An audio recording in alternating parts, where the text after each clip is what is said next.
పూర్తిగా అవినీతి జరిగినట్టుగా తెలుస్తోంది. అప్పుడు పర్యాటక శాఖ మంత్రి అదేవిధంగా దీనికి సంబంధించినటువంటి శాప్ చైర్మన్ బైరెడ్డి సిద్ధార్థ రెడ్డి వీళ్ళందరూ కలిసి రోజా సిద్ధార్థ రెడ్డి అందరూ కలిసి దీంట్లో కోట్ల రూపాయలు అవినీతి చేసినట్టుగానైతే విజిలెన్స్ నిగ్గు తేల్చినటువంటి పరిస్థితి, నివేదికను కూడా సిద్ధం చేసింది.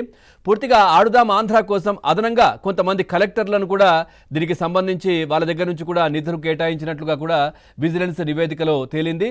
పూర్తిగా దీంట్లో ఎవరైతే విజేతలుగా పూర్తిగా వైసీపీ కార్యకర్తలనే ఎంపిక చేసినట్లుగా కూడా గుర్తించింది. అంటే అప్పుడు ఎలక్షన్స్ దగ్గర, అంటే 2024 ఎలక్షన్స్ ముందు ఉన్నటువంటి సిచ్యువేషన్ ఇది. 23 సమయంలో పూర్తిగా ఆడుదాం ఆంధ్ర పేరుతో కూడా జన సమీకరణ చేయడం కావచ్చు, లేదంటే గ్రామ స్థాయిలో యువతను మొత్తం వాళ్ళ పైపు తిప్పుకునే ప్రయత్నంలో, అంటే దీంట్లో కూడా రాజకీయం చూపించే ప్రయత్నం. అంటే వీళ్ళు చెప్పేదేంటి, పూర్తిగా యువతలో అంటే గ్రామీణ స్థాయిలో ఉన్నటువంటి యువతలో నైపుణ్యాన్ని వెలికి తీయడం, వాళ్లను పూర్తిగా జాతీయ స్థాయికి కూడా తీసుకెళ్లే ప్రయత్నం చేయడం, ఇవన్నీ చెప్పినప్పటికీ కూడా అదంతా పచ్చి అబద్ధం. పూర్తిగా నిధులను కొల్లగొట్టడం, లేదనంటే ఎలక్షన్స్ కోసం ఉపయోగించుకోవడం, ఈ విధమైనటువంటి కార్యక్రమంకే ముఖ్యంగా దీంట్లో ప్రాధాన్యం ఇచ్చినట్టుగా కూడా తెలుస్తూ ఉంది.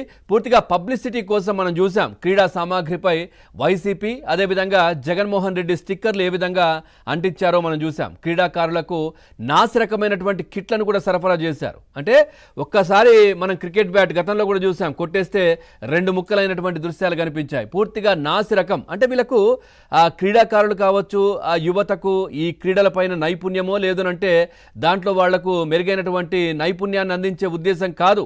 పూర్తిగా నాసిరకాన్ని సరఫరా చేయడం, అదేవిధంగా దాంట్లో డబ్బు దండుకోవడం, లేదనంటే వాళ్లకు ఏదైతే వీటిపైన క్రీడా సామాగ్రి పైన స్టిక్కర్లు, జగన్మోహన్ రెడ్డి ఫోటోలు, ఆ పార్టీకి సంబంధించినటువంటి లోగోలు వేసుకునే ప్రయత్నం, ప్రచారం చేసే పరిస్థితి అప్పుడు కనిపించింది. సో ఈ నేపథ్యంలో పూర్తిగా ఇదంతా కూడా విజిలెన్స్ బయటకు తీస్తున్నటువంటి పరిస్థితి. దర్యాప్తులో చాలా కీలకమైనటువంటి అంశాలు కూడా వెలుగుదూశాయి.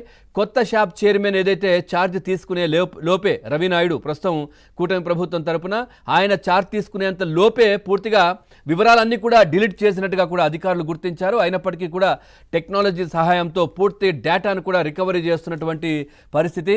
ఇక ఏసీబీ విచారణకు అప్పగించే అవకాశాలు కూడా ఉన్నట్టుగా తెలుస్తోంది.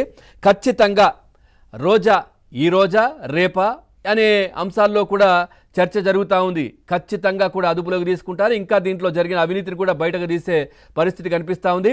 అంటే కూటమి తరపున చాలామంది ఎమ్మెల్యేలు కూడా దీనికి సంబంధించి ప్రభుత్వానికి ఫిర్యాదులు చేయడం, ఆ తర్వాత ముఖ్యంగా మనం చూసాం ఏదైతే దీనికి సంబంధించి ఆళ్లగడ్డ ఎమ్మెల్యే భూమా అఖిలప్రియ గారు అసెంబ్లీలో కూడా ఈ అంశాన్ని లేవనెత్తడం.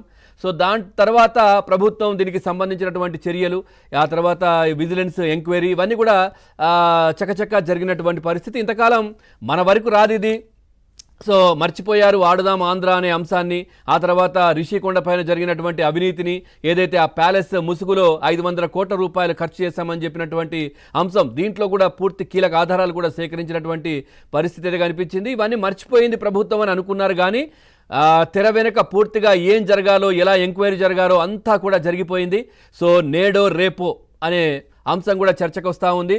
రోజాని కావచ్చు, బైరెడ్డిని కూడా ఖచ్చితంగా అదుపులోకి తీసుకొని దీంట్లో ఎంక్వైరీ చేస్తే ఇంకా చాలా కీలకమైనటువంటి విషయాలు కూడా బయటపడే అవకాశాలు అయితే కనిపిస్తూ ఉన్నాయి. సో ఈ అంశానికి సంబంధించి మనతో చర్చలో పాల్గొంటున్నారు మాజీ మంత్రి టీడీపీ ఎమ్మెల్యే భూమా అఖిలప్రియ గారు. లైవ్లో సిద్ధంగా ఉన్నారు. అఖిలప్రియ గారు నమస్కారం అండి.